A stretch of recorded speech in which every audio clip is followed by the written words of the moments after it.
The Africa Cup of Nations has come to its conclusion with Sadio Mane's Senegal side being victorious after beating Egypt via penalty shootout. And today, here on the sports segment on the JoyNews Pulse, we'll be trying to understand what went into Senegal's triumph, focusing on Aliou Cisse and what he did differently from the 2019 edition. And joining me in studio is Joel Botte. Now, Joel, what led to Senegal's achievement for the first time in, 65 years or so? I believe it comes down to three things. They had longevity in terms of their coaching staff, consistency in what they did, the plans that they had, and also they had character during the tournament. Let's not forget, before the start of the tournament, many tipped them to win, but then as the tournament went on, especially in the group stages, they weren't able to score many goals, they weren't creating that many chances, and they were also not converting the little that they had. I remember a few fans talking about the fact that they didn't see what Aliou Cisse had done over the years, and these were some of the criticisms he had during the tournament. Now, as the tournament went on, we could see what they could do, and that was what led them to where they are. Koulibaly has been an influential figure in the team, Sadio Mane as well, and these players have really stepped up to the occasion.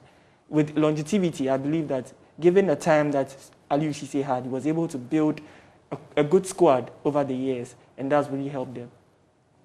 Well, you speak of building a squad, and he's been there for almost 8 years now. What do you think is the rationale with the Senegalese FA sticking behind him?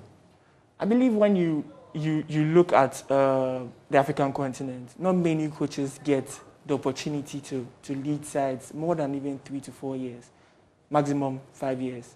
You've seen that over the years with various big nations that have won the AFCON. What I believe led to this whole rationale was the fact that Aliou Cisse could sell the project he had. He had a project with players he had in mind to call up young players, a young core. You could see that players like Ismail Assar have all come through the side, making his debut in the 2017 AFCON. All these players have come through the side, and they've shown some form of development and growth through the style of play that Aliou Cisse had, and that has really helped them. In terms of results, you could see that Aliou Cisse has really shown over a period of time that he can give them great performances, guarantee them great results. He's not going to be, I don't think he's finished below a quarter-final stage, and that's really good for such a coach. So I believe trusting him, that after giving him the opportunity, trusting him, has led to them reaching this far in the competition, finally winning the historic first AFCON. Just to wrap up, if you look at the last 9 winners of the Africa Cup of Nations, 6 of the coaches of these teams have come from African countries. Do you think it's time that perhaps these giants who are after the Africa Cup of Nations trophy start to look within?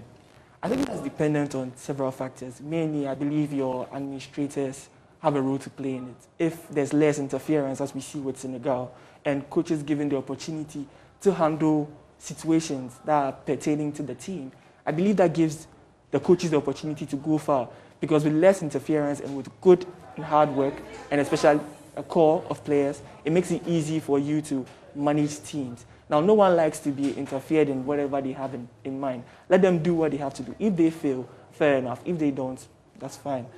It would just guarantee them a particular growth. So I believe that it's all dependent on giving them time, and also if they are given the opportunity, there should be less interference.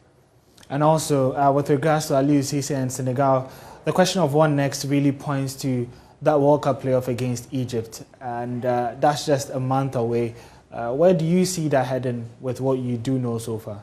So far, with the game they played against Egypt in the final, I expect this playoff tie to be no different.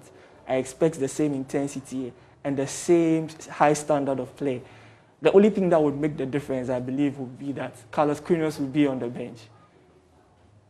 So if he is there, he's been like their 12th man, he would then be able to give them some form of energy. He's been everything for Egypt. I still tip Senegal to win it with the squad and the cohesion they have. All right. Thank you very much, Joel. And that's Joel Botte of the Joy Sports team. And we just looked at Senegal's success, their first ever Africa Cup of Nations trophy, winning it in Cameroon against Egypt on penalties. Of course, there'll be subsequent discussions on what that means for the Black Stars. Is it time that Ghana looks within for a coach, or is the team still tailored towards a foreign coach? That's something that we'll definitely be looking at much later. But my name is Ori Kwampafo. If you want more sports stories, you can check on my JoyOnline/sports or visit our social media handle on Twitter at JoySportsGH.